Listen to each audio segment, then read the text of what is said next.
Time to fire up the cash register because he's in studio with us right now.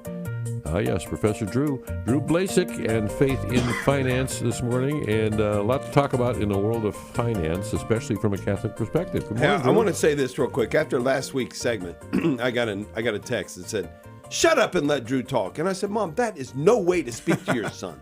Now, but good morning, Drew. So today I'm going to shut up and let you talk. I thought it was real when you said that, and I was like, it's Dave. No, that's how she talks to me. But I'm kind to her.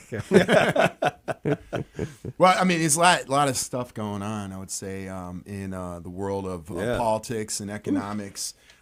So not too long ago, there's a group that Pope Francis spoke at, was called the National Anti-Usury Council in Italy, and then Pope Leo just recently spoke to them as well.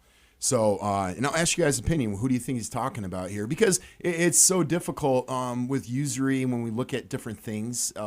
Again, we've talked about it before. It's the charging of interest. It's always been condemned in the Catholic Church.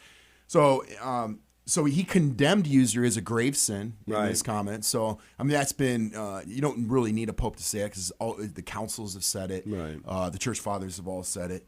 So this is what he said. He said it enslaves the poor, corrupts the human heart, destroys families and society. Speaking to the Italy's National Anti-Usury Council, he warned that usury often disguises itself as financial help, but quickly becomes suffocating burden, especially for those already vulnerable situations. He stressed that usury is not merely an economic or accounting problem, but a moral evil that can lead individuals and even entire people into despair and bondage. Yeah. Calling it an attack on human dignity, he urged the church and society to defend the poor, promote just financial systems, so maybe he's talking about monetary systems, and support the conversion of those who commit usury. He praises the church anti-usury efforts as a sign of hope and a work of mercy in the Jubilee year. So who do you think he's talking about? Well, I imagine he's first and foremost talking to the wealthy countries who have given these loans to poorer countries with interest to be paid back. Our church has always had, since John Paul II, I can recall, the church asking those wealthier countries to forgive those debts to those poor countries. No, we got to look into that. I thought like a lot of times America will give. We give aid too. Yeah, a lot of stuff will say to African nations with the stipulation of birth control. Yeah, using birth control and contraception and all that stuff. Abortion has to be legal and all those things that we put along with it. Yeah. But like if you talk about individuals, because it's always an individual sin, and he says the conversion of those people. So this is an interesting topic. I mean, I want you guys to think about it. Like, what is, other than what you just mentioned, is usurious? Like, what is? So a lot of people would argue maybe not home mortgages. I mean, I could use the argument maybe death pledge. That's the meaning of mortgage. I would imagine that's pretty accurate. So would it be credit card companies? Credit card companies, 21% and above now.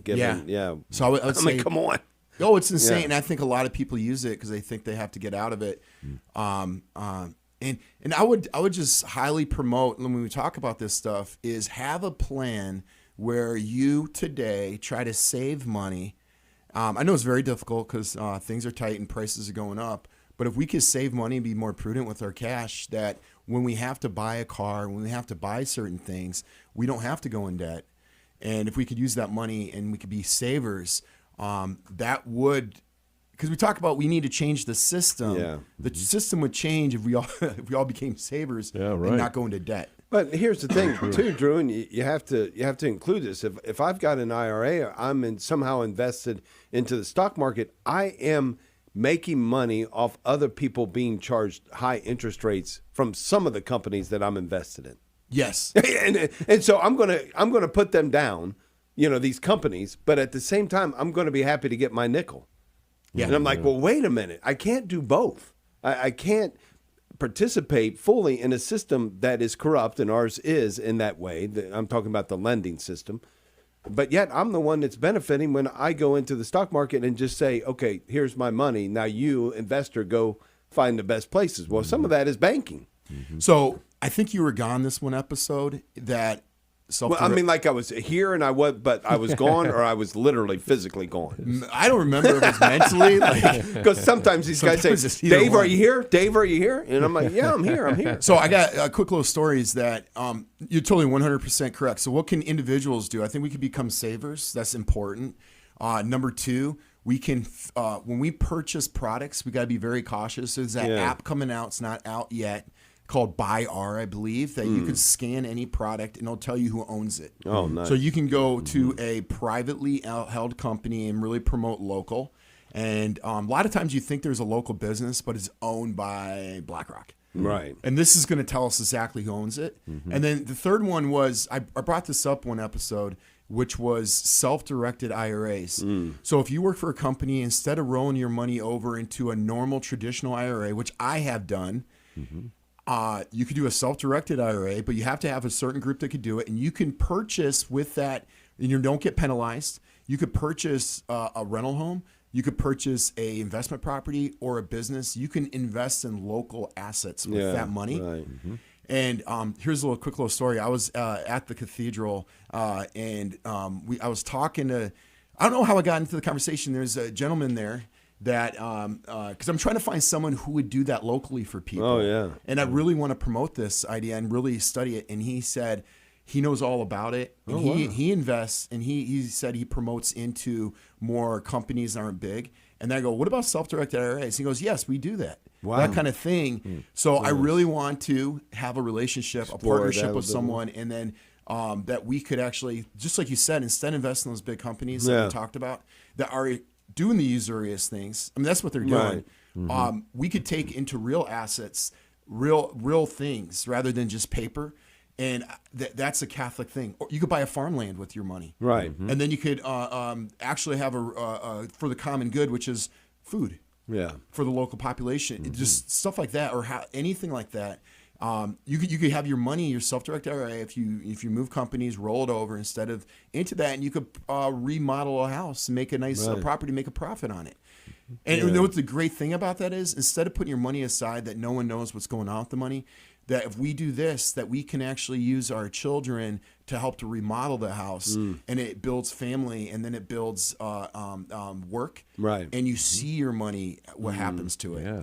So much better than putting aside, and you're on your deathbed and saying, "Oh, I got $1 million Oh, yeah, saved right. up," Right. and you never got to use it. Well, it just makes me think that there are these groups out there now who are saying, we are being careful about the companies that we choose, that they aren't giving to abortion, they're not giving to this or that. Who's watching the usury side of things? Like, that's a Catholic teaching as well, and I doubt that those companies are that idea is being included even in companies that are trying to invest And support the middle in the class right businesses. uses debt to survive, and then the wealthy uses debt to get more wealthy. So, but debt is all Nasty. usury. It's nasty. It's nasty stuff. I love that idea of investing locally and doing your research. Obviously, whenever you're trying to do the right thing, it takes a little more work than just mindlessly following along. Yes. Well, I tell you, the more and more I learn about Catholic teaching and the idea of investing, it just makes me more and more glad I have no money. I have no idea. So it's very good. You always can invest money in donuts, which that's we're about it. to do. Oh, yeah, can't go wrong. Invested money in groceries today. No, thank you very much, Drew. And I'm so thankful the church has such clear teaching on this. And thank you for bringing it forward. Yeah, put the faith in the finance. That's what Drew Blazsik is here for. Thank you so much. Hey, thank you. Go wonderful, Bucks. He's got an weekend. Ohio State shirt on. That's why I said, go Bucks. Yeah. Julian Sain for Heisman. Yeah. Oh, amen to that, baby. Just saying. Just saying. Just saying. Just saying. I'd bet money on that.